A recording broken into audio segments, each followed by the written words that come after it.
guys? Welcome back to the Prayin and Slayin podcast. I'm your host, Aaron, and today we have Tyler Dunn with Rockman Packs, and he's also one of our Dead Nuts Field Ops members from our partners over at Dead Nuts Outdoors. Be sure to go check those guys out for some 2D targets. And Tyler has had an awesome season already this fall here in 2025 hunting mule deer, and it looks like he actually got an elk between when we scheduled this episode and when we're going to be recording here. But yeah, man, we're going to hear all about some mule deer and elk hunting out in Idaho with Tyler Dunn from Rockman Packs and Dead Nuts Outdoors.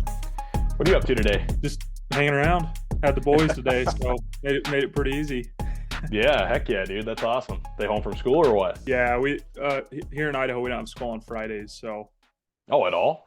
No, just Monday through Thursday. Yeah. That makes it good for hunting season. Yeah, heck yeah. It's fun. That's awesome, man. They out hunting yet, or how old are they?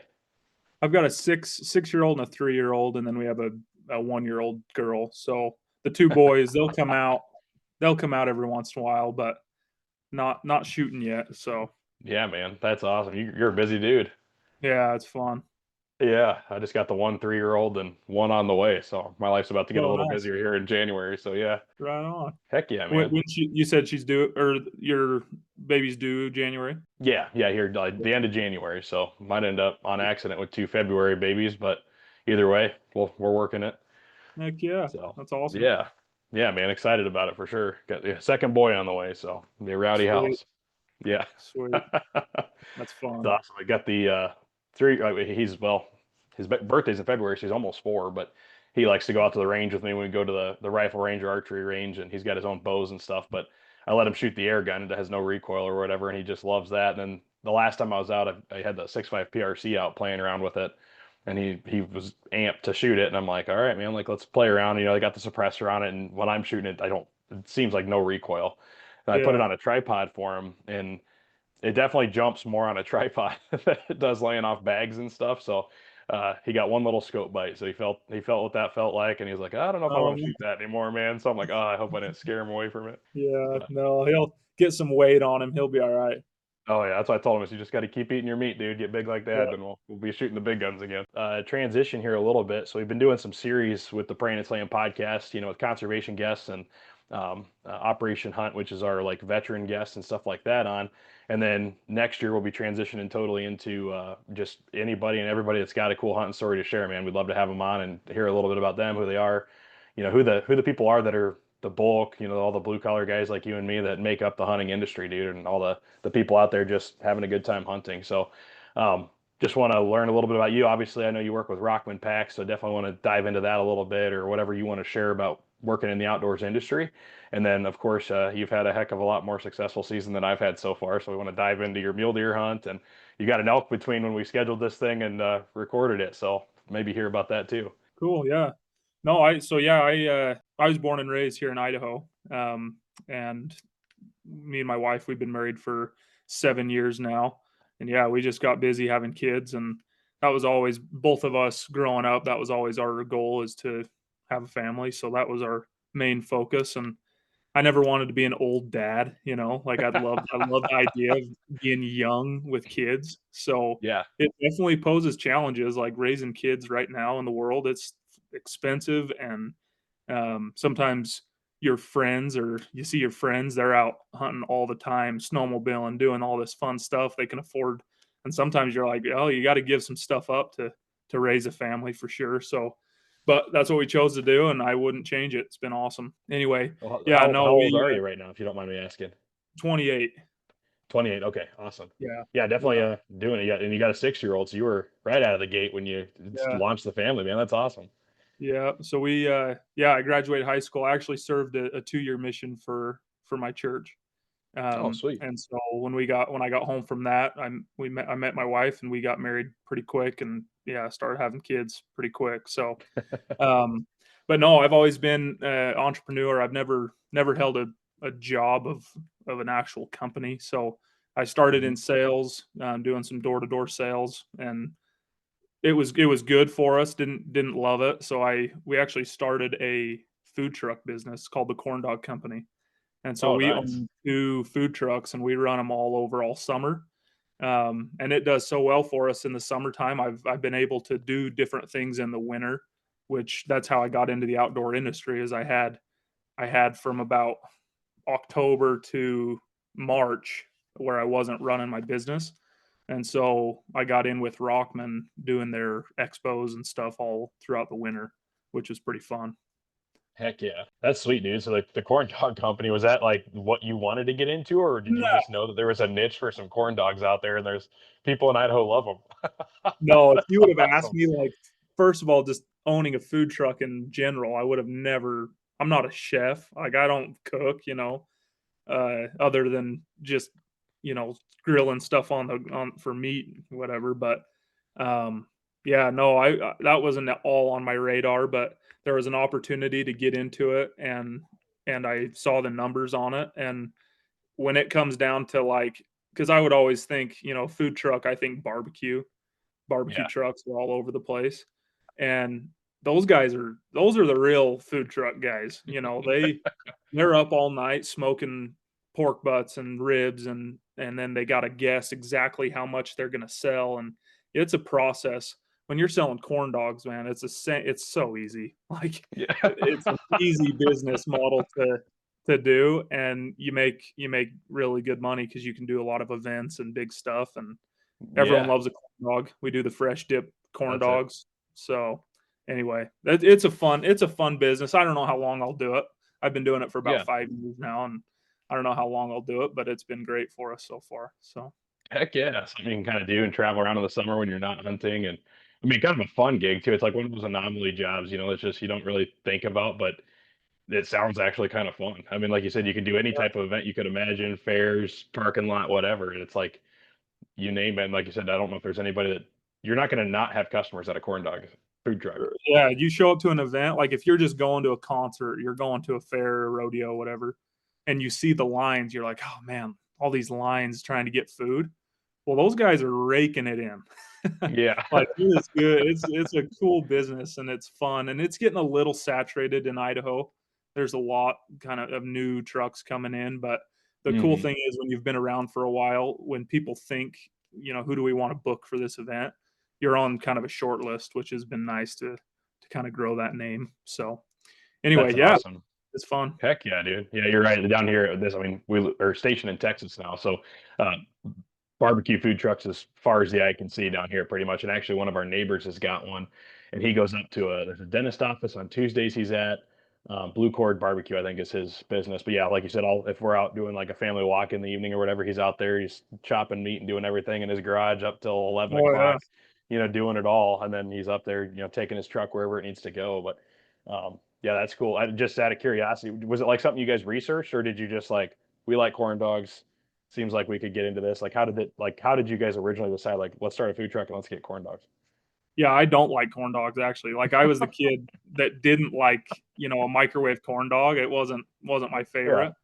And it was actually my brother-in-law. He got into it and was kind of showing me the numbers while I was doing sales. And I even told him point blank, I'm like, dude, I am not going to be a corn dog salesman. Like, I'm not going to sell corn dogs for a living. Yeah. And he had kind of proven that model and wanted to expand. And that's when I came in, with him, and we were partners for a year, and it was great. But he wanted to kind of go a different direction. I wanted to go a different direction. So we ended up splitting and owning two separate areas in Idaho.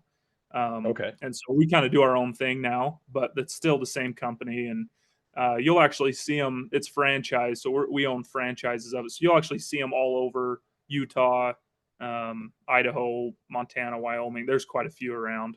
So Okay. Yeah, very cool, man. No, it's definitely an interesting one. I wasn't expecting that. I knew the Rockman thing, the outdoors industry side, but I had no idea I was going to get hit with a food truck vendor today that yeah. serves up corn dogs to the population, dude. That's awesome.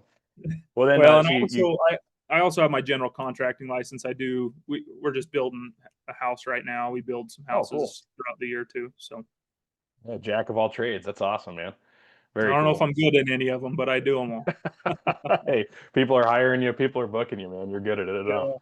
that's great. So moving into outdoors world, so what brought you to Rockman Packs? And I've worked with them in the past in the previous company, like through some partnership things, and so I'm familiar with the packs. I've actually got a Rockman Bino harness, but like, what brought you there, and how did that come about? So while I was during my sales days, there was one of the managers in that sales company. they were actually hired to run Rockman's sales side. I think he was actually hired as the CEO, but he was running the sales side of it. And so he called me up and said, "Hey, dude, I know you love hunting. I know you love this stuff. Is there any chance you'd come jump in with us and do the sales side of Rockman?" And I was all about it. I love the idea of it. And our first, outing, they gave me a couple Rockman packs and said, "Hey, I want you to try these out and make sure you like them."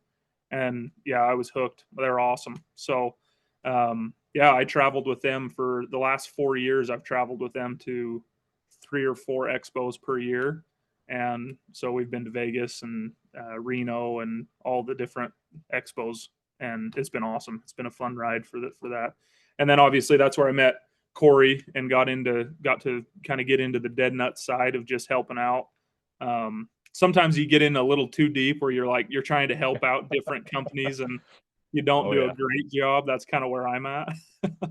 But it's cool when you do have the connections, and then you get back to your buddies and they're like, "Dude, what's this archery target thing you're doing, or what are these packs that you're selling?"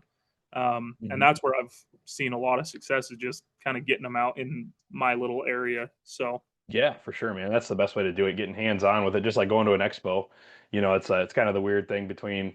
I was just talking to one of the dead nuts. We just signed her up yesterday, a new dealer, the Connector Cash out of Idaho, actually. McCall, I don't know how far that is from you, but McCall. anyway, yeah, Oh yeah, it's quite a bit north, but quite a ways. Yeah, it yeah, sounds like she's kind of that little niche in the middle of nowhere type deal for the sportsman community. So, but anyway, I was talking to her, and I was the whole point of going from like a manufacturer's rep where you work for a company to, you can go to a trade show and sell the heck out of your product, but then you merging it into that retail world where you kind of like you're familiar with the dealer side. Whole different ball game. Dealers oh, they're going to take some risk on buying the product, and they got to know it'll sell and people want it, but going around and touching it, feeling it, seeing it. That's the way to go about it for sure. So getting it out there into your local community, taking it into a retailer so they can see what it's all about or something is definitely a way better way to sell something. And plus, when people know you, they know, hey, if he's using it, it's got to be something good, right? Very cool. So you've been doing that for how many years? You said. about 4 years I've been with helping Rockman. Yeah. And Awesome. the cool thing with Rockman is the guys that built it and kind of created the product are just awesome guys. Like Brandon Bear is one of the owners. Zach Hillman's one of the owners. They're just really good dudes. And so Hmm. when we go out to those expos, it's like, dude, yeah, I'll go hang out with you for a week, and we'll go sell products and get the booth set up, sell product. And anyway, it's just a good time, and they make an awesome product. So Yeah. What's your favorite thing about them? So their claim to fame, correct me if I'm wrong here, is they're like everything they do. I think the vinyl harness may be an exception, but like everything they do from a pack perspective is waterproof, correct? right, yep, yeah. So their slogan is stackable, packable, and 100% dry. So it's a modular pack system. So you have your shoulder straps as the base of it, and you can put 3 different packs, meat hauler. You can put a bunch of different stuff on that one shoulder strap, and then yeah, they have a waterproof gun case that fits. I've got a 300 PRC with a 26-inch barrel and a 7-inch can. It's a cannon, and Holy cow. that waterproof Rockman case, you just slide your gun in and it zips up, and it's 100% waterproof. If you check out their social media, they actually will put their $10,000 rifles in there and just huck it into the river, and it'll just That's float awesome. down the river, and you grab it and it's 100% dry. So yeah, and honestly, like what I've found in those expos is that's not a big deal for a lot of people. A 100% waterproof pack. People are like, well, if it's raining, I'm not going to be out there. But as Right. soon as you do want a waterproof pack, you'd kill for Hmm. one. They are Yeah. awesome, and I've used them. I've used them a bunch of times on a bunch of different hunts, and they're pretty awesome. So That's fantastic, man. Yeah, the only I've never tested one of their packs. I remember the first expo I ever saw Rockman was at I think it was ISE in Sacramento, California, actually. And we were in this like really odd part of the expo, so traffic was kind of weird. But Rockman packs was like catty corner to us, and so we came over, we checked some stuff out, and they've evolved a lot since. But I remember kind of thinking the same thing, like as a cut from a customer perspective, like I like the idea, but then like I'm a big dude. I put out a lot of heat when I hike. I go in with minimal layers on because I just heat up so fast. Like How does it? Is there their shoulder strap system? Does it provide some gap? Because I can imagine something being waterproof. My biggest thing would be like, okay, it's gonna be sweating like crazy down my back and getting me cold if I stop or whatever. But like, how do they mitigate that? Well, the pack's not actually sitting on you at all. So the Okay, way the shoulder straps sit on you is there's a big gap in like your middle back that isn't being touched by anything, which is really awesome. nice. So you have your hip belt and then you've got your upper back padding that come up Hmm. to your shoulders. And then there's really no like the bag's not like laying on you in any way. So I haven't noticed that either. I'm a sweater too. Like when I get hiking, I'm gonna be dripping. So I haven't noticed that different than any other pack that I've had. That's awesome, man. Yeah, because even like I've got like Stone Glaciers, the pack that I settled on when I moved. We got stationed in Montana and moved from like Midwestern hunter freestand guy to like you need to move and be mobile.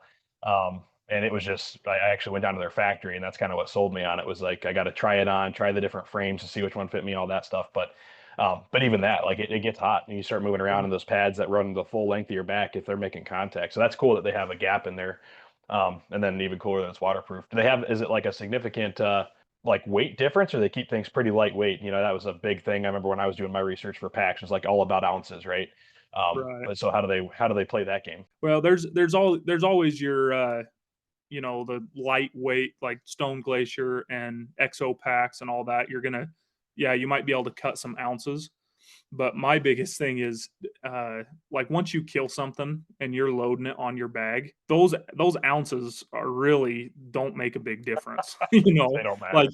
100%. uh, obviously if you're like packing a camp in and you want to save ounces on every little thing, I get that because it does add up. But my favorite part with a Rockman pack is when I throw a bloody quarter on there, I get home and I like spray that sucker down and it's brand new. Instead, That's if you awesome. have a Stone Glacier or Exo or Mystery Ranch or anything and you're trying to load it in a garbage bag, it doesn't Yep. release the heat. And then you're putting that in your backpack with all your other stuff. It's just, it's difficult. And with these Rockman packs, you don't have to do that. You just pack that on. There's a big load strap that comes out the back. You pack it on there. And then when you get home, it's just easy as spraying it off and hanging it up and it's ready to go again. So there are some That's other huge. aspects to that that I really, really like. Yeah, very cool, man. Yeah, that's just all stuff hadn't really thought about till we're talking right now. I'm like, oh, okay. Like, what about this? What about that? That's cool. And yeah, you're right. The blood stains are as soon as they get on there, they're about impossible to get out of corridor. There's ways to do it, I guess, but like by the time you're done hunting, the last thing you hang your pack up and you don't touch it till next year, those stains set in pretty solid. So Yeah. if you can Yeah, just or spray it off. you put it in your wife's bathtub with warm soapy water and you've got elk hair and blood in your bathtub. That's what got me in Exactly. trouble. Oh boy, that's a good exfoliator for the feet, I've heard. So yeah, that's awesome, man. Well, very cool. So you're obviously in Idaho. Western hunter is the box I would put you in. What's your favorite thing to hunt? You obviously we got a mule deer story, maybe an elk story here to tell, but like what's your what's your thing you fell in love with to chase the most? Archery elk in the rut is hard to Yeah, beat. Yeah, I spent all September. In fact, this year I hunted 23 days out of 30 days on chasing bulls. And dang. I mean, I had really good luck and at the same time I had crappy luck. I actually ended up sticking 3 bulls and just ran out of blood and I would look and No look and look. way. It was one of those years where I was like, how does that happen 3 times in a row? And Yeah. they are just tough animals. And I was using those and no shade on any companies. I was using the Beast broadheads I've and been seeing a ton of people like switch to those this year. I don't know if they doing a big marketing push or if that many people are just impressed by them. yeah, they're everywhere. Like you Yeah. every time you get on social media, yeah, they are everywhere. And the concept makes tons of sense to me. Like if you are shooting an animal and you're like what I want is the best opportunity, right? And if I am a Yep. little off on my shot and I can still have a good opportunity with my broadhead. So the biggest thing is their bone evading technology, right? Like they can hit a shoulder blade and those broadhead blades sink in and then pop back out. But yeah, what I found is I one lunged one bull. Just I hit him low and got one lung, and it just wasn't enough to knock him down. I ended up finding him the next day, and he was chasing cows. Like he was up and Wow. running around, and there was a little red spot on his side, and that was it. So Huh. I don't think they're as deadly as they look, but at the Yeah. same time, I think with an elk, you can stick them almost perfect, and they are just tough suckers. Yeah. So anyway, I my last bull I shot, I actually switched back to just a fixed blade. I just wanted the strength of a fixed blade and the penetration, and I actually sunk a frontal shot, sunk my arrow clear past the fletchings into a frontal. He turned and ran, and just blood was just spraying. I watched him for about 100 yards running through a field, spraying and yeah, didn't end up finding him. He bled for about a mile, just over a mile, was just spraying blood, No and way. quit. Yeah, the arrow came out, and he kind of quit bleeding, and we gridded that for like 3 days because it was the third bull I had stuck. I'm like, I am finding this bull. I don't care if he's Yeah. spoiled. I am going to find him. So for 3 days, we gridded that mountain and could not find Nothing. him. No So kidding. yeah, pretty bad luck there. But as far as getting bulls in front of me, like there's very few years where you get 3 bulls to come in and get a shot. So it was a fun year, but man, it had some serious downs to it. Oh, you bet, man. Those seasons like that, it'll make your head spin. It's I haven't had it with elk. I just haven't had enough experience with it. But the blood thing on an elk, man, like I remember the first guy that I got a chance to go with was on a private piece in Colorado. A guy's got like a little lease. They actually tree stand hunt out of it. So it was like I'm Oh, in Montana and I'm gone a few times doing the spot and stock and calling and all that. And then I'm like, okay, I guess we'll go back to tree stand hunting. But he was telling me like the thing with an elk is you want to shoot them like your instinct, especially being a white, like I grew up whitetail hunting, so my instinct is just put it center that chest cavity right behind the shoulder and let her rip. Um, but the body size difference on an elk is massively different. So they have a lot of room in there, especially in the ahead of the diaphragm where they can fill up with blood before they even start bleeding. So mhm. he was kind of coaching me the weeks leading up to it, like, hey man, just shoot it lower than you think you need to. Just because your instinct's going to take over, but make sure you take some time and aim for that, a little lower. And but true to form, instinct took over, shot it just dead center, 40 yards. I ended up getting one, which is awesome. But same thing, man. I had one pivot. He just did a pinwheel. He took off. He jumped a fence, and then like he stood for a minute, and his head was kind of wobbling side to side, and I heard him cough a couple times, and then he just like walked off. And I was like, okay, cool. It's like I'll find blood there, and I'll just find him, a few yards up or whatever. And long story short, I had no blood, nothing to go off of. I couldn't even find his tracks. He was walking on grass. I'm like, oh, this sucks. So I kind of figured I knew where he might be, or maybe bedded down or something. But I backed out, went out the next day, and there was no blood the whole way there. There's blood on the arrow because the arrow passed straight through him. But the only blood that was there was the downside of his body where he was laying. That was it. And he maybe went like 40, 50 yards. So it wasn't terrible. Yeah, you want an elk to bleed, that's for sure. And Yeah. it's harder. You think you're shooting at a basketball, but like there's extra things to think about because it's way tougher to find an elk, I think, than a deer. And I found I had a season just like that as a younger hunter. Bow season did the same thing. I stuck two different bucks, or maybe the third one I got, but I stuck 3 deer at the end of the day. But I shot a biggest deer I'll probably ever have a chance to shoot at. Dumb luck. He came in right under the tree stand. I hit him in the shoulder too far forward. Same thing. Tracked him forever. Drops of blood. And then just never found him. He lived. I saw him the next year, way bigger than that. Just never got a shot at him. And then a big wide 8 point. I think I hit like just above the vitals with that one.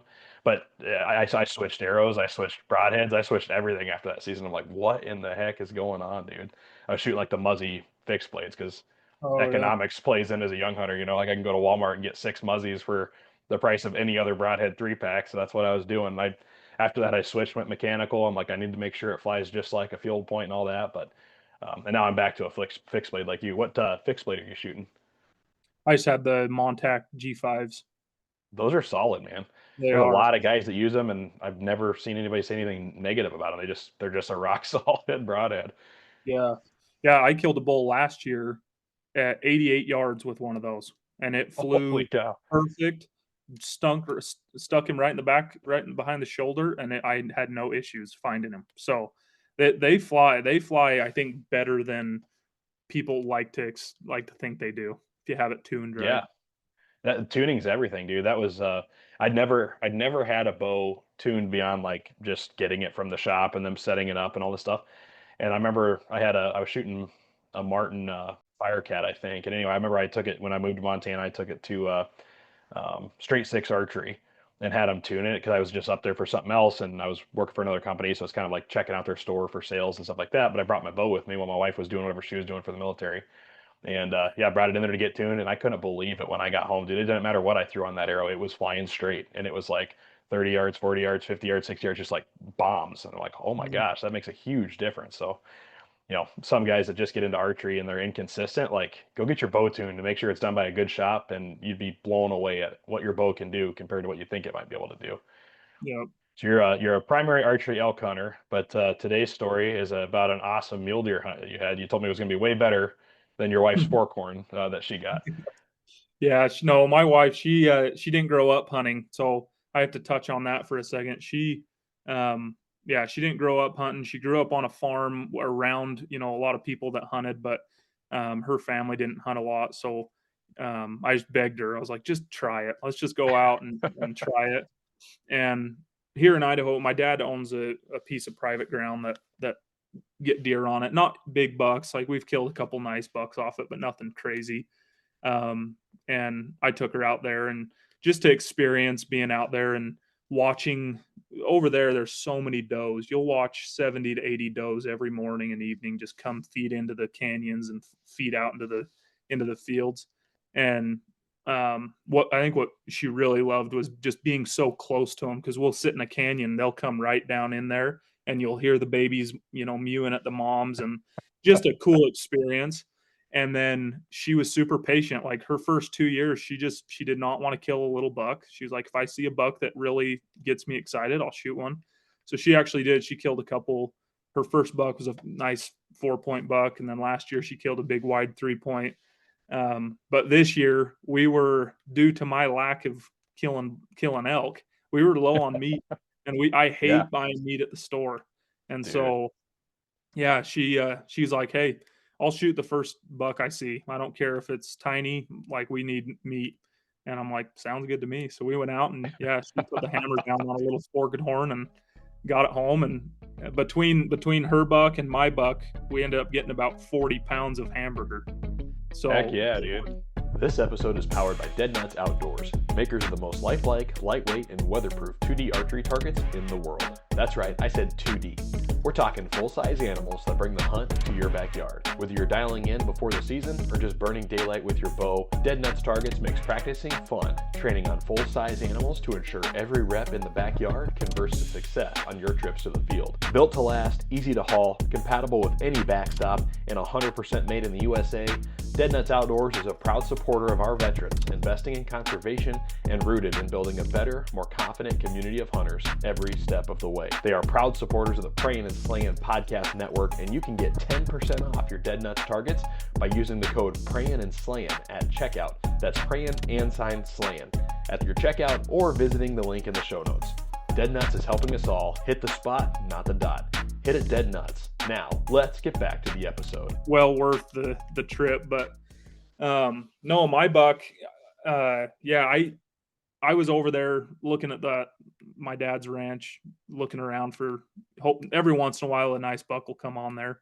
And so I was kind of hoping that maybe we'd see something, and we just weren't seeing anything. So we loaded up our horses and packed in about 4 miles back into this place where we elk hunt. And we had heard of some deer out there, and so we just went up there to look around. And everyone we ran into, they were elk hunting still. They had some rifle elk tags. So we got up there and just kind of waited to see what would get pushed into this canyon that we were watching. And we saw this buck just as he was cresting over this ridge, and just saw that he was kind of a wide set buck. And this is 2 days before the last day of the season. So my expectations, my standards were pretty low. But Yeah. he ended up feeding out on the next hillside, and we ranged him at 750. And so we got the spotter all set up on video, and I had been dialing my new gun to make sure that I could shoot that far. And Hmm. the one mistake I made is I didn't attest for the wind. So the wind was Oh, yeah. coming across just real light, but at that distance, it can make a Mhm. difference. So I get down on the gun and get ready to go and crack one off, and all I hear my dad saying is, "You hit him in the head. You hit him right in the head." My bullet drifted over about a foot and a half, and it Holy had its cow. head down eaten, and it just capped it right in the back of the head, dropped him right there. And Yes. I mean, so, the perfect the shot, no meat I spoilage. mean, I posted that on my social media, and about 90% of the comments were, "That's so lucky. That's not a good Oh, shot. That's for lucky." sure. I'm like, "You know what? Better to be lucky than good. I'll take it." So, That's it, it man. Yeah, it was pretty it's fun. crazy, dude. That's incredible. So you guys, did you camp up there or just took the horses back just for that one hunt and you got it on that same hunt? Yeah, no, we went in there the day before and went in a different place, didn't find anything, came back and just we camped at the trailhead and then went up Okay. a different spot. But yeah. So you guys set up like a canvas tent or what do you got for camping situation We with just had a horses? little teepee tent, little hot tent, teepee tent. Yeah. Very Nothing cool. crazy. I only got one backpack hunting trip under my belt, and we packed it in, like hiked it in like I think it was 3.5 miles. But yeah, that's cool. I'm always curious when guys have horses, like how their camp changes. But like so, when you're in there for a quick day or two, I didn't know if you'd go through the hassle of setting all that up. But yeah, 750 is a poke, man. Was that with the long gun you were talking about? You said 300 Yeah, PRC yeah, with the 200 26 inch PRC. barrel. Yeah, Heck yeah, dude. yeah. That's I sweet. wouldn't pack that up. If I was hiking in there, I would not have been packing that around, but when you're on a horse, you can throw it in there and take it, no big deal. So, What kind of gun are you shooting? it's a Seekins Precision. Very cool, man. Yeah, that's crazy. Yeah, the wind factor. My first taste of that was on a 200-yard shot on a. I got a double drop tine mule deer. He's like a little kind of a basket 3x3, but he's got like matching drop tines. And it was last day of season. We got in on this like block management unit that you have to like put in days that you're specifically going to go for. And my buddy had put in days, and he had a guy that didn't end up going with him, so I got to go.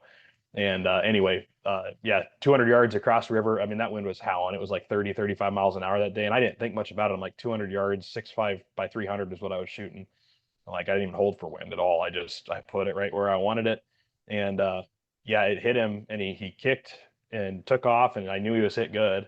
But I was aiming kind of just behind the front shoulder. He was quartering too. So I was kind of aiming for his like offside anyway, yeah, I had to end up shooting him another time. I got in there to the timber, uh, walked through there, but that bullet had gone with 35 miles an hour at 200 yards or whatever that wind was. It was Oh, like wow. about 8 inches off. Like, so it like it got him in the liver. So he would have went, but he needed another one to make it clean. But that's crazy, man. Yeah. But either way, like you said, lucky's better than good at that distance. That Yeah, long yeah, it distance. was pretty. Do you do any, like practicing for long range? You do any, like, go to any long range, courses or do anything like that, or just all stuff that you do on your own at the range?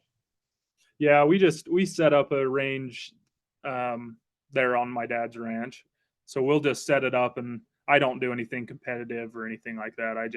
It's more fun for me just to know, like, I have this kinda anal about every gun in my safe needs to be dialed, and I need to know Yeah, that every 100%. single one of them is ready to rock and roll. So I go out and shoot quite a bit just for that reason. I'm not gonna go Yep. try and win anything, but Yeah. it makes it fun. Heck yeah, man. I'm the same way every time we move, and the guns always come with us. I never let the movers touch them. So, but banging around in a bed of a truck or whatever the whole way, the first thing I do is try to find somewhere I can go shoot, and at least make sure they're holding their 100-yard zero. And yeah, I've had some issues with. I had it happen at a long range shooting school I went to for work one time, like a content shoot, and they were having some competition at the 1,000-yard mark at the last day, and they were having everybody shoot, and like the last man standing was gonna like they won a T-shirt or something. I can't remember what it was, but anyway, I was shooting well all day, and I had the during that competition I shot and I missed, couldn't figure out where it was, shot again, and it hit like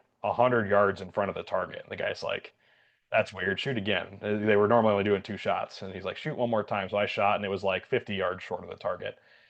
And but I had it dialed for everything that we needed to dial. But anyway, the box of ammo was weird, so it was like very inconsistent from shot to shot to shot. In this, so he went and got another box of shells, brought them out, said, try this.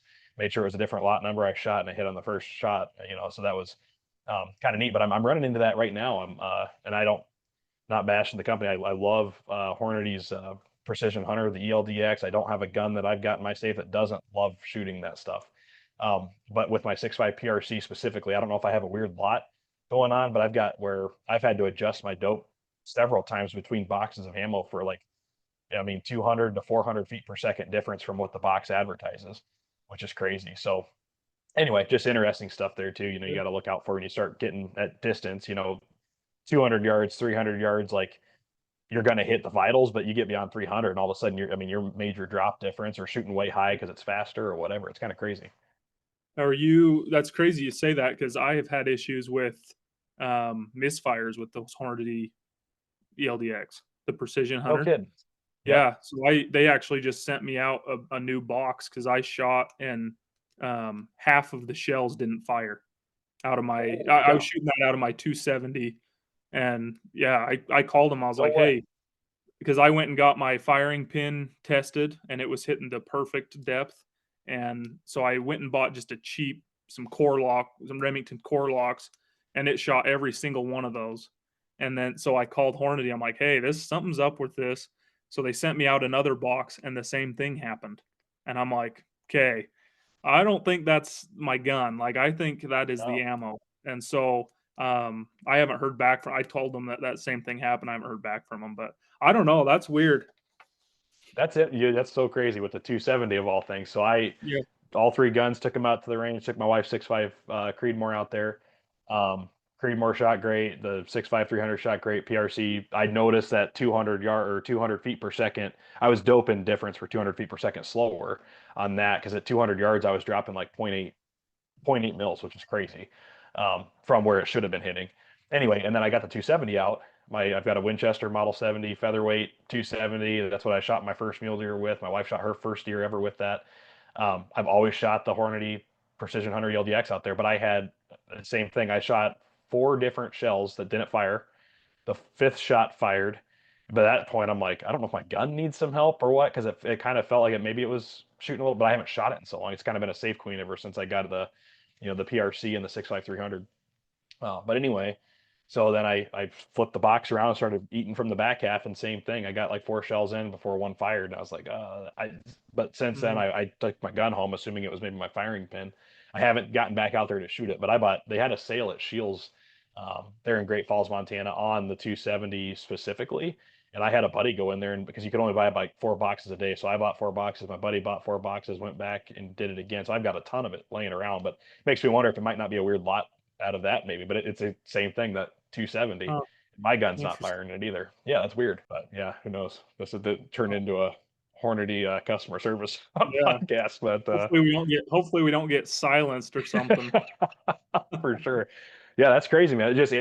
Interesting. I mean, maybe there was something going on with the primers or something. Who knows? I mean, there's so many variables, but yeah, I've talked to a few guys and they're like, "That's why I hand load. That's why I hand load." I'm like, "Yeah, but again, moving around with the military and stuff, it's kind of I would like to get into it, but it's just one more thing that I have to move with and have a place to do it and all that every time. And we get settled down someday, find a permanent home, I think I'll probably get into that and dabble with it. But um, yeah, then anyway, just interesting stuff for sure there. Well, cool, Yeah. man. Well, tell me about your elk hunt too. So that one was The one that you pretty. got. Yeah, that one was pretty lame. It was Yeah. awesome, but it Was was it? pretty lame.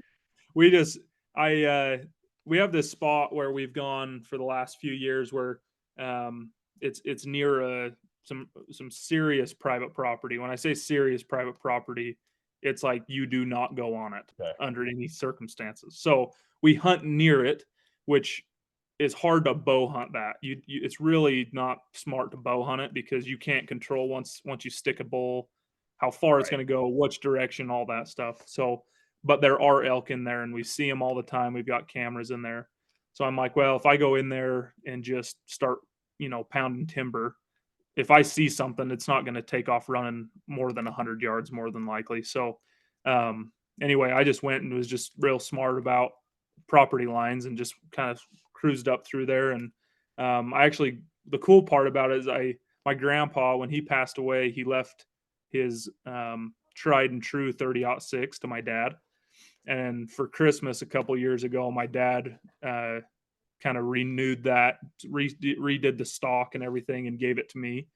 And so I'm Oh, like, you cool. know what? I'm going to take this old 30-06. It hasn't the last time it killed an elk was my grandpa, and my grandpa probably killed, 25, 30 elk with it. So Yeah. I took that out and just real quiet hiked through timber and got on a really fresh track. We had just had some snow, so I got on a really fresh track and was able to get right in. I ended up shooting this cow at like 35 yards because she was just, I got right into him. So it was cool. It was a real cool experience to be able to take that elk with that rifle. So, Yeah. Heck but yeah, man. That's awesome. the pack out was super easy. And when you're hunting a cow, I mean, we wanted the meat, we needed the meat, which was awesome. But when you after you pull the trigger, the work really begins because there's no, excitement of any antlers or anything. So it's just down to work at that point. So my dad wasn't able to go with me that day, so I ended up quartering it and everything by myself, and I only had to haul it out of there a couple hundred yards, so it wasn't too bad. But Oh, that's good. got That's it to good, the man. release and out of there. Heck yeah. You do all your own meat processing yourself? I do. Yep. Heck yeah, dude. That's about my favorite part of the season, I think. It just like it just adds to it all, right? Because then you get to package it, you get to count the pounds you got to put in the freezer, and I don't know, there's an extra level to it. And yeah, I'm missing that for sure. We were in Montana for 4 years, and that was like just dream season, dude. You walk out of the Fish Wildlife Parks office with a pocket full of tags and just sayonara suckers and just go wherever you want, public land everywhere. And yeah, I think when we left there, we gave away like just over 200 pounds of meat that we couldn't move with. But it was like the best feeling ever, never having to go to the grocery store and ever think about red meat, period, you know. And while that Yeah. between pheasants and turkey, you can hunt like five, six, seven turkeys, something like that in the state if you want, if you really get after turkeys. So you got everything up there. And yeah, but how's Idaho work as far as like what you guys have? You got it all over the counter tags for residents with elk and mule deer? Yep. Yeah, and Awesome. this year was awesome because I was actually able to buy two. I bought a resident elk tag and a non-resident elk tag. So Oh, I drew a just easy cow tag, and then I purchased just our local over the counter tag so I could bow hunt. And then the elk I killed was actually down here. This Sunday afternoon, we're going to take off and head up. It's a couple hours north. We're going to head up near Yellowstone National Park, is hmm. where I have that cow tag up there. So Oh, very Sunday, cool. Monday, Tuesday, we're gonna go hunt that and just see if we can find a cow up there. So Sitting good with some meat in there, that's for sure. yeah, yeah, my dad's got he didn't kill anything this year, so we would give some to him, and then there's some people just at the church or whatever we could maybe pass some out if we didn't need any. So It's always good having people that I was surprised, because one of my, I don't know if like you call me a meat hoarder, but like for the first time ever when we were giving all that stuff away in Montana, just the sheer volume of it, I was like, I remember going through the bags and like trying to weigh in my head, like how serious are these people about eating it kind of thing. And like making sure yeah, that the things that like actually maybe take some prep time or like a muscle group that I kept whole that I knew how I was going to do it, like making sure that went to somebody that like would probably take the time to eat that or cook that right. But then making sure the people that I didn't know was like getting hamburger because that's good for everything. But right. it's a weird feeling giving it away, but it's always good to know it's going to people that ate it. And then we got a ton of thank yous. I was funny, like my pretty much packed my wife's Buick's trunk full of grocery sacks of meat with different names on them. She passed them all out at work. So, but yeah, Oh, always cool. good to be able to give back to people, which is kind of fun. Yeah, that's awesome. Cool. So you mentioned earlier in the podcast, and you mentioned church again. You said you did a 2 year mission. What was that about? Yeah, After so I'm a out of member of the Church of Jesus Christ of Latter-day Saints. So okay, when you graduate high school, they've changed the age from 19 to 18, so you can get out on it's a 2-year service mission pretty much. So yeah, you pay your own way, you get called to a certain area in the world. Mine wasn't crazy. I went to Southern California, which I thought was going to be normal, but man, that was like another world. Growing up in a yeah, small town in Idaho, you go to Southern California, which uh, lots of different types of people down there for sure. So anyway, oh you go yeah, down there, you teach the gospel, you help people, come to Christ, and it's just a really cool experience to. Um, it really makes you grow up. You're kind of a oh stupid yeah, high school kid. You're literally a stupid senior in high school doing dumb stuff, and then you really go out and you try to help people, teach them the gospel, and it's really a cool experience. So I actually met my wife there, and then we got married, and um, I don't know. It's in this time of the world. I don't know how you raise kids without some type of knowledge of God and Jesus and the plan, and you got to give them something to hold on to, and that's Yeah, you know man. for me, that's the most important thing I can give my kids. You can teach them to go hunting and all this cool stuff, but at the end of the day, you want them to have a relationship with Jesus and know that they can become better. And if they screw up, there's a way back. And anyway, so No, you're spot on, man. I remember that's really cool. I remember yeah, from Montana, we'd always fly through Salt Lake like almost every single time we'd go anywhere, right? Like on a flight. And I remember a couple different flights, like you'd have to take the buses out to the flight line and then get on your plane. They'd bus you to where the planes are. And I don't know how many times I'd get out there. Like you said, there's all these young LDS guys, and they're in there, and there's the community's got to be giant for you guys too out in that area because I don't know how many conversations I just sat there listened to on those bus rides that these guys did. They're either look really nervous or they're kind of excited because they're going with a buddy or whatever. And then mm, there's always some older person on that bus that's sitting there like kind of hyping them up for what they're about to go do and rooting them on. And you're just like, dude, I remember just sitting there thinking to myself like, I don't know if I'd have the like it'd be such a wild experience at that age, knowing like, okay, for 2 years I uh, got to go do this crazy thing. And but like you said, it's you can't ask for a better mission. And the cool part is too is like you guys get the opportunity to do that at that age to just really solidify like the foundation you get at that vital point in your life with Christ and Jesus and sharing that with other people is really cool. So it's always like a wild thing that we're just sitting there like reflecting, like, I don't know if I'd like have the guts to go do that. I'm just trying to put yourself in their shoes and see if you can figure it out. But that's yeah. awesome, dude. Well, what really clicked for me at a young age was, I had buddies that they didn't go to church and stuff, and I was still really good friends with them, and they'd always make comments like, "Dude, there's so many rules and all this stuff that you have to do and you can't do," and I'm like, at a young age, I even saw then, like, when you do follow the rules, or when you do, keep the commandments, it really sets you free.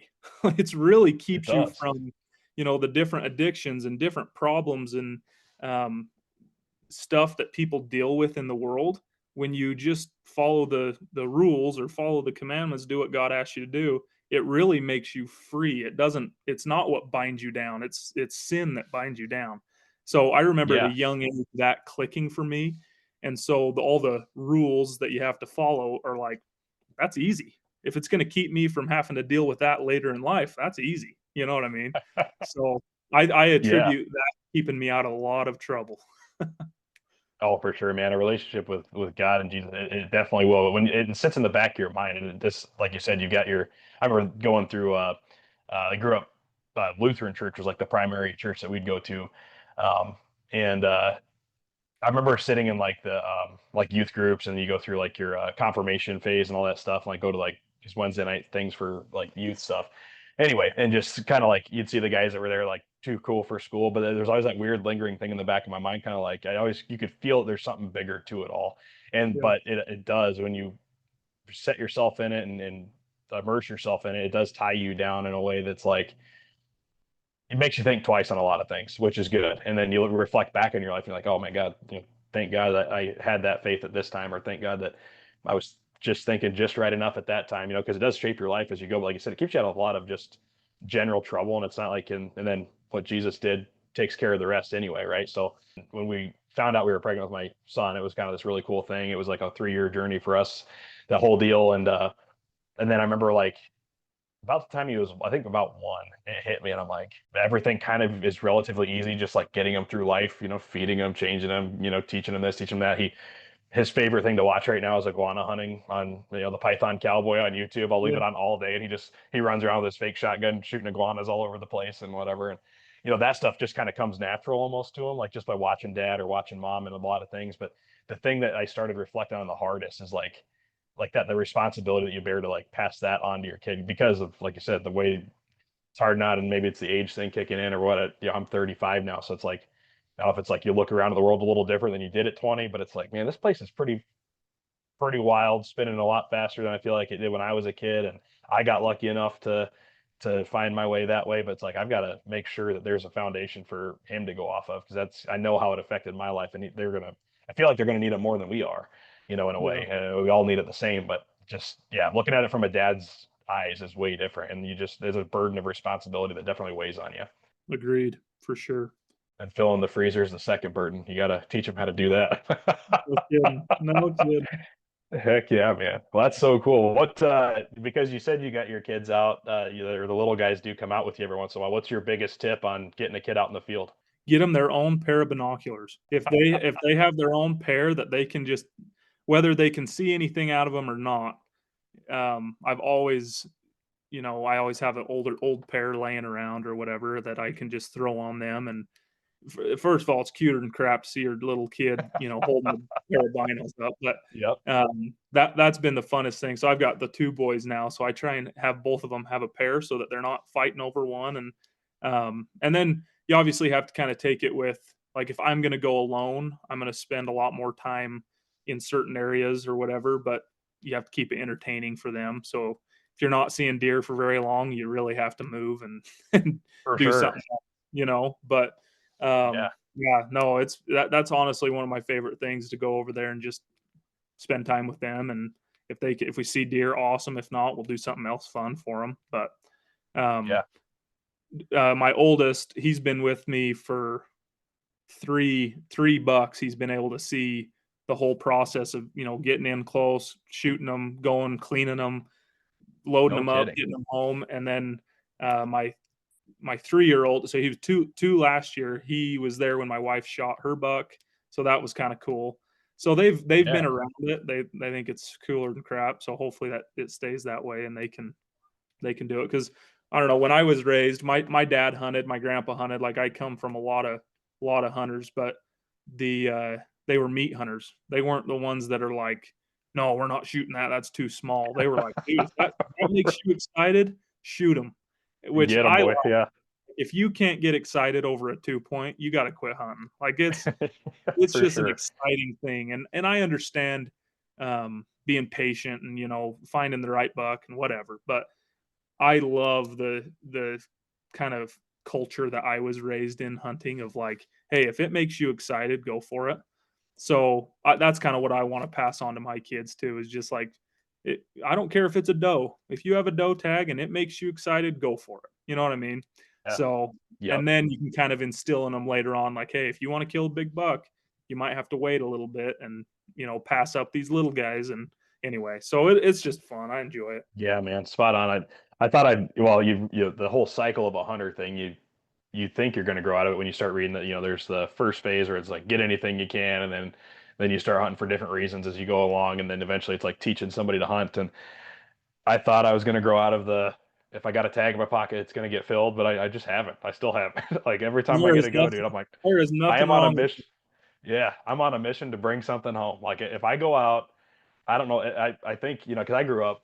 My dad would like tell hunting stories that he was never like a true hunter, I don't think, but like he'd go with his uncles, or do they do this and that.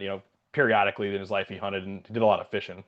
But I grew up, and yeah, some wild hair in me was just like it was kind of wired in who I was. And I think probably hearing some of those stories, and my grandpa always had uh, like a dead hair European mount hanging from his rafters in his barn, and he had a cool hunting story to go with that. That's like the one time he went hunting, because he grew up in Iowa way back when like deer were just starting to even get to the population where you could even hunt them. And so I think it was like the adventure of hearing those stories like that kind of got me into it.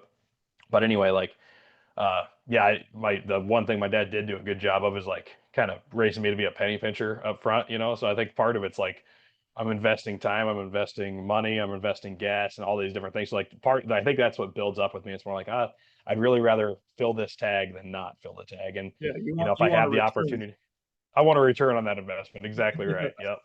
Yep. So but that was with Montana. The thing I started doing there, because I grew up in Iowa, but you get a buck tag for bow, buck tag for gun, and then doe tags. But you buy each individual tag separate, but it's the same thing. If I paid for that tag, like if that, like you said, if that deer gets me excited, there's a good chance I'm drawing on it. It doesn't really matter. But then going to Virginia was our first duty station, and you get 6 deer tags with your license out there. So I'm thinking, oh, dude, this is going to be the best thing ever. And then I think grand total in Virginia, I killed 3 deer out of the 4 years we were there. So wasn't as awesome as I thought, but it was also tough to like navigate and find places to go because I had to make kind of the first place I'd ever go that I had to find my own permission and do all this stuff that way, which was good. But same thing, it's a little tough when you got 6 tags in your pocket and you're eating 3 of them. You're like, oh man. Then, but Yeah. same thing, if it's brown, it's down, dude, because I got 6 tags to fill with. And then Montana, like when you could, because of all the doe opportunities, there wasn't like I didn't have to get the first deer with my buck tag that I could possibly go after. So that my first deer I wanted to get was I wanted to get a mule deer buck, but the first one I got had a fork on one side and a spike on the other. It was just like I saw him put his head up, he had horns. I'm like, that's it, there we go. I'm making my goals come true here. But yeah, then the next season, it was the first year. I was like, okay, I'm going to save my buck tag as long as I possibly can. I'm going to get all these doe tags. So you get apply for all these easy to draw doe permits and things, and had a blast because I was hunting all over the state in different areas that I drew tags for. And then, yeah, I ended up shooting that was a double drop tine buck that year, I think. But I waited till the last day of season and happened to run across him. He wasn't magnificent, but like he was kind of at that point where I'm like, I don't know, maybe I just use a doe. If you fill my buck tag with a doe this year. And then he turned his head just right, and you could see those little tiny drop tines coming off there. I'm like, oh no, that one's going down. Like that's exciting. But That's yeah, really man, cool. it's yeah, always got to fill that tag. That's my goal.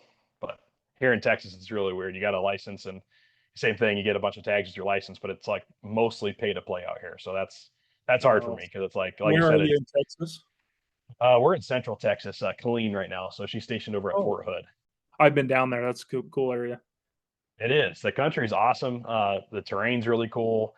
The heart, like so there's good hunting opportunities on Fort Hood itself, and but the only thing that I haven't like I really should just invest myself in that. But we're here for like 13 months, so I've been trying to like kind of figure out other places to go. But the terrain down here makes it tougher for me in my mind with like a 3-year-old coming along with me because see, that's the other part is like I'm full time with him, so he's going to have to be there, which is great. He loves going out, but like snakes, thorns on everything, like all that. The brush is way different. So like if I'm taking him, it's a lot. Then you can't see anything. That's the other thing because you're in, basically head height brush the whole time. Like he can see better than I can because he's so short. Mm, So it's just a totally different ball game. And then with being Fort Hood, it's not like you can run cameras to help figure out where you can go, or maybe pack in a blind where he could like sit, or so it's just a little different too. So if you got a fat wallet, it's not hard to hunt down here. If you are trying to weigh like the price per pound of meat, like I am, which is how I look at like all of the hunting scenario anyway, like it's pretty hard to justify like 500 bucks for a whitetail doe. You're kind of like, and they're not big. They're not like big northern deer either. So yeah, different ball game for sure. yeah. We went down there. We were in New Berlin, which is over by like San Antonio. Oh, okay. But we went on an axis deer hunt with you kill an axis deer and a couple hogs or something, and Cool. it was fun. It was cool. It was way different. Like you're literally sitting there, and we were on a high fence ranch, which is way weird. And they're Yeah. going Yeah. throwing corn out in front of you, and then they'll come in and eat the corn, and you're like, this is a little different, but it was just cool to see all the different animals that they had on there and stuff. It was just me and my wife went down there and got to spend that few days together, just really on a sightseeing tour. And then when the right Yeah. animal came in, this that was I shot an Oh axis yeah. bull right there, so it was Heck yeah. cool, but nothing I probably would pay very much to do. So I get what you're saying as far as the price per pound thing. It was definitely not worth it. Oh yeah. Well, like, cause I made a bucket list when I came down here. I was like, okay, I'm gonna pick 5 things because there's just so many animals down here and exotics and whatever. And I was like, okay. And I always thought black bucks were really cool. Mm, I always kind of thought oddhead hunting was cool, but now it's gotten kind of cool to the point where it's getting expensive. But you can hunt oddhead down here, free range or high fence. Axis deer was one, and then just a true nothing. I don't need a 300-inch deer, but just a cool Texas deer. Just they have their own look to them, and I've always like I remember growing up watching the hunting channel. And it's like got to go to Texas one day and kill a deer. That's like really just they got their own kind of thing going on down here. Yeah, and then so I made this list. I had like 5 things on it, and I get down here, start googling it, and I was like, "Whew!" Like I don't think any of that's gonna happen actually. yeah, it's And then you see handy. like you go out to we went to one of those drive-through ranches where you kind of it's like you buy a bucket of alfalfa pellets or whatever, and you can kind of feed the animals as you drive through and stuff. And I remember that was where it hit me because I still thought like I might spend money on a black buck. They're pretty cool. And then I saw one like for the first time, and it like doesn't even come up halfway up your door in your car, and you're like, Handy. oh, for that price, man, like I'm gonna get maybe 10 pounds of meat off of it, maybe, it's like, Yeah. holy cow, they're tiny. But like you Yeah, said, we it is an saw. adventure. When we went out to that ranch, and it was like, I went out to the mountain ranch, is the ranch I went to, with a buddy of mine, who was like the ranch manager out there. And just sitting in that blind the first night, when the animals decided, it was like 95 degrees outside, so it was really hot. When they did finally start to come in, though, it was just kind of cool to sit back and watch, because yes, it's high fence. This one was like 4,000 or a little over 4,000 acres, I think. But it's still kind of odd, because it's not like they just come in on a beeline right on the road. Like, they kind of just pop out of everywhere. And like, you probably walked by some, walk into the blind, and they just are laying there. But yeah, seeing all the different animals kind of come in, and watching how like an oddad will run off pretty much everything else, because he's kind of the bully of the place. And like, it was fun to watch for sure. Like you said, it's more of a sightseeing type thing, and you kind of just sit back and relax. And I was going for a red deer hind, or a brocorn, or a cow oryx, and neither one of Oh, those animals showed up the 2 days I was there, like, to the feeder. So to that point, like, you think you got a guaranteed bag, and don't even see them, because they're off doing their own thing, or doing different stuff that day than every other animal on the place, or whatever. But yeah, we got to see all yeah, kinds of stuff out there. It's pretty neat. cool. Yeah, that's way cool. Well, awesome, dude. Well, it's been great having you on. Way we're moving forward with the Prayin and Slayin podcast, like I said, into next year, is just fired up my passion, just for the fact of people telling hunting stories and building that hunting community, and getting good information out there that people just learn from everybody else who's blue collar like us. And you don't have to be a celebrity to be on this podcast, boy. So we'll, anyway, it's been awesome, man, getting to hear about hunting with little kids, and some awesome Idaho hunting. And Yeah, no, thanks for having me. Appreciate it. heck yeah, man. Well, we'll have to get you on again, and we may be working on a Dead Nuts podcast behind the scenes, so I'm sure other people will be hearing you on that one sometime soon as well. So Yeah, no, that'd be great. awesome, brother. Anything you want to leave the people with? No, not really. Okay. I think you heard everything that's important to me so far. So I love it, man. Well, that's what it's all about. Well, very cool, man. Well, it's been great having you, Tyler. And yeah, man, we'll get you on another one here with the Dead Nuts one pretty soon. awesome. Sounds good. Thanks, Aaron. All right, brother. Have a good one. See ya. Yeah. Well, there you have it, guys. That was Tyler Dunn with Rockman Packs and the Dead Nuts Field Ops team. It was a great time having him on, and this is going to be a new thing that we do here with the Prayin and Slayin podcast. Obviously we had our series that we've done. We've done the Operation Conservation, we've done Operation Hunt, and then moving into next year, Operation Hunt is actually going to become its own podcast. So that's really exciting, under the Prayin and Slayin network. And conversations just like this are going to live here at the Prayin and Slayin podcast, where we literally bring on anybody from around the hunting community, and we have awesome conversations, get to know each other, and just build up that hunting community that we're all a part of and that we all love so much, and share some awesome hunting stories, share things about life, and just make this world a better place. Talking to Tyler outside of the corn dog stand, man, the thing that sticks with me, then it brings me back to Proverbs 22:6, which says, direct your children onto the right path, and when they are older, they will not leave it. We talked about me becoming a dad, and one of the biggest things on my heart was, how do I, make sure that my son has a foundation of faith, or my sons, as we're going to have here coming up here in January. And it's such an important part of my life. And I know that because it was instilled in me at a young age, it's allowed me to weather a lot of storms in life, and allowed me to be the man I am today, and just guide me through some of the toughest things I've had. And I really want that for my sons, especially as this world's gone on. And Tyler's, father of 2 young boys and a daughter. Same thing with him, man. It's important to give these kids a foundation and faith in Jesus and what he's done for us, because that's going to carry them through, the things that they've maybe feel like they've messed up or whatever. And that's just such an important thing to have as a foundation in your life, to weather any storm that comes along the way. So anyway, guys, go out there, eat a corn dog today, support Tyler's life mission there, and go do something nice for somebody. And as always, keep praying and slaying.